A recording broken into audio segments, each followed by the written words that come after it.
Pourquoi, malgré tout le travail spirituel, le monde reste le même? Depuis plus de 40 ans, on assiste à une explosion de la spiritualité moderne. Channeling, méditation collective, hypnose régressive, soins énergétiques, rituels de pleine lune, connexion galactique, etc.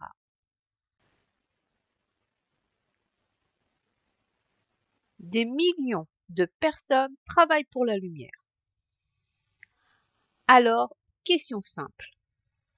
Si tant d'énergie a été envoyée, pourquoi le monde ne change pas?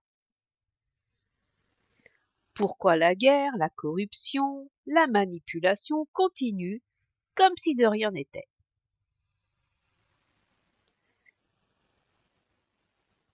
L'illusion du travail spirituel. Les channelings répètent les mêmes messages.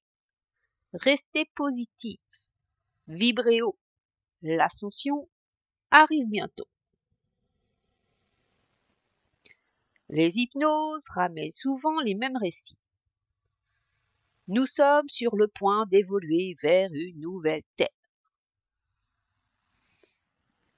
Les méditations collectives promettent d'élever la vibration de la planète. Ces messages apaisent, donnent de l'espoir, mais occupent les consciences. Le piège de la polarité. La plupart de ces pratiques reposent sur lumière contre ombre. Élever la vibration pour chasser le négatif. Mais c'est encore du jeu polarisé. Et tout ce qui est polarisé nourrit l'astral. Le résultat, au lieu de dissoudre le scénario, on le renforce. La mécanique invisible.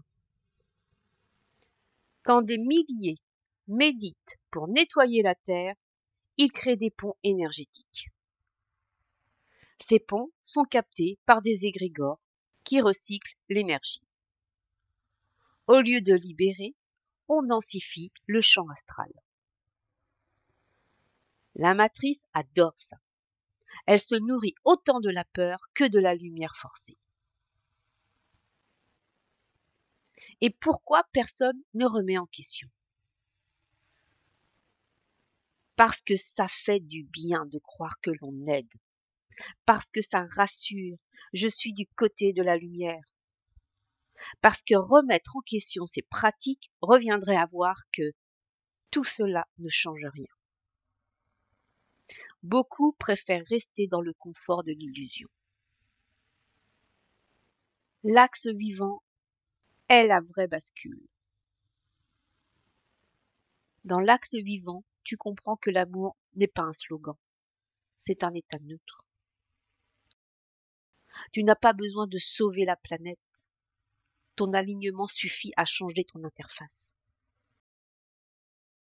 Tu n'attends pas une ascension.